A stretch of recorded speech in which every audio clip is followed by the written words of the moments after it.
مکمل کرنے والے نوجوانوں پہ مشتمل یہ پوری تحریک تھی۔ ایم کیو ایم کی لیڈرشپ وہ تھی جس کو محلے والے بھی نہیں پہچانتے، نہ ان سے نہ ان کے والدین کے نام سے، عام سے پاکستانی تھے، عام سے پاکستانی جن کے لیے پاکستان بنا ہے، عام سے پاکستانی جن کے لیے پاکستان کے ایوانوں کو قانون سازی کرنی۔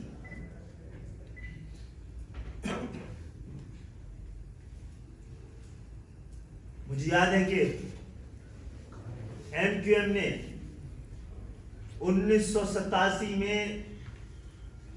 اسی مہینے مارچ اپریل کے مہینے میں طے کیا تھا کہ ہم کبھی بھی انتخابی سیاست میں نہیں جائیں، لیکن ہمارے خلاف دو بڑے آپریشن ایک ایسے وقت میں جب ہم سیاست میں پوری طرح کودے ہی نہیں تھے، انتخابات لڑنے کا ارادہ ہی نہیں کرتے تھے، ہمارے خلاف کوئی، جس کے بعد ہم نے یہ فیصلہ کیا تھا کہ ہمیں اب انتخابات میں حصہ لینا چاہیے۔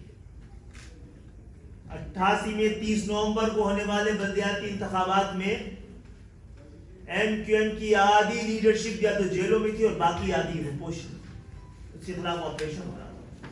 عوام نے خود ایم کیو ایم کی جانب سے الیکشن کمپین چلائی،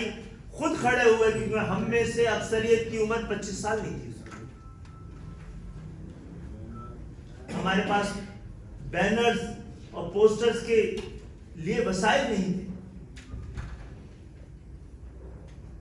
پھر آپ سب کے علم ہے کہ اگست کے حادثے نے ضیاء الحق صاحب کی رخصتی کے بعد دوبارہ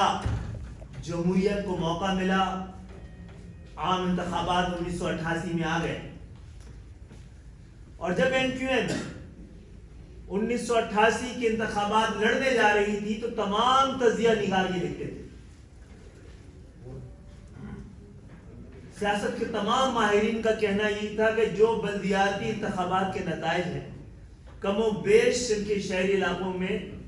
یہی نتائج، یعنی کہ ایم کیو ایم کی کامیابی کی ہی امید ہے، لیکن ایم کیو ایم کے پاس دو چیزوں کی کمی ہے۔ ایک تو ان کے پاس سیاسی تجربے کی بڑی کمی ہے، اور دوسرا یہ کہ ان کے پاس وسائل کی کمی ہے۔ انتخابی سیاست دنیا بھر میں ہی، پاکستان میں تو کیا، دنیا بھر میں ہی پیسے کا کھیل۔ معزز صاحب حضرات، میری گناہگار آنکھوں نے اس پورے ماحول میں اور سیاسی تجزیوں میں اور تجربوں کے بنیاد پر لوگ سمجھتے ہی تو یہی تھے کہ اب مینڈیٹ ایم کیو ایم کے پاس ہونا ہے، تو میری گناہگار آنکھوں نے خود دیکھا کہ کراچی سے تعلق رکھنے والے، گجراتی بولنے والے، میمنی بولنے والے، کاٹھیا واڑی بولنے والے، اردو بولنے والے، بڑے بڑے صنعتکار، تاجر اور ایسے سیاستدان کہ جن کی سیاسی عمریں ایم کیو ایم کی اس وقت کی لیڈرشپ کی تمام عمروں سے زیادہ تھی، وہ سب ایم کیو ایم میں آنا چاہتے تھے اور ایم کیو ایم نے ان کو دیا۔ اور اسی جگہ پر میں آپ کو ایم کیو ایم کے سب سے بڑی گناہ اور سب سے بڑی غلطی کا اعتراف کریں، اور وہ یہ ہے کہ جب ہمارے پاس پاکستان کی طرز سیاست، پاکستان کے سیاست کے اصول کے لیے جو چیزیں ضروری تھی، یعنی سیاسی تجربہ بھی، پیشہ ور سیاستدان بھی، وسائل بھی، اور سیاست میں سیاست کرنے کے شوقین انڈسٹریلسٹ اور تاجر حضرات، وہ ایم کیو ایم میں آئے، ایم کیو ایم نے لیا، لیکن 88 کی انتخابات کی ٹکٹ ہمارے کراچی اور حیدرآباد میں، میرپور خاص اور نواب شاہ میں جس طرح کی بستی تھی، اگر غریبوں کی بستی تھی، ہم نے پڑھا لکھا ہے کہ غریبوں سے نکلا ہوا، غریب گھرانے سے نکلے ہوئے لڑکے کو ایوان میں بھیجا۔ جہاں مڈل کلاس کی بستی تھی وہاں سے مڈل کلاس کے نوجوان کو بھیجا، جو ہاں متوول لوگ رہتے تھے وہاں سے متوول ان کے، کیونکہ پاکستان کے ایوان کو 98% پاکستانیوں کے مسئلے کے حل کے لیے، ان کی زندگیوں میں سہولت لانے کے لیے، ان کو سیاسی آزادی دینے کے لیے، ان کو معاشی استحکام دینے کے لیے، ان کو تعلیم اور روزگار دینے کے لیے، قانون سازی کے لیے پاکستان کا ایوان بنا ہے۔ یہ چند خاندانوں کے لیے نہیں بنا ہے، پیشہ ور سیاستدانوں کے لیے نہیں بنا ہے، یہ صرف جاگیرداروں کے لیے نہیں بنا ہے، پیسے کے نام پر جو پہنچنے کی طاقت رکھتے ہیں ان کے لیے نہیں بنا ہے، یہ تو غریبوں کے لیے ایوان بننا چاہیے، جو پاکستان کے 98% عوام کے لیے قانون سازی کر سکتے۔ تو آپ خود بتائیے، جنہوں نے کبھی بس میں لٹک کے سفر نہ کیا ہو، قطار میں لگ کر پانی اپنے گھر میں بالٹی میں لے کے نہ آیا ہو، جنہوں نے عام پاکستانیوں کی طرح کی زندگی ہی نہ گزاری ہو، جنہوں نے ان کے مسائل دیکھے ہی نہ ہو، جو ان کی عام زندگیوں سے لا تعلق ہو اور پیشہ ور سیاست کا شوق رکھتے ہیں، اپنے کاروبار، اپنی جائیداد اور جاگیروں کی حفاظت کے لیے سیاست میں آتے ہیں، وہ عام پاکستانی کی خوشحالی، استحکام، عزت نفس اور سیاسی آزادی کے لیے کیسا قانون سازی کر سکتے ہیں؟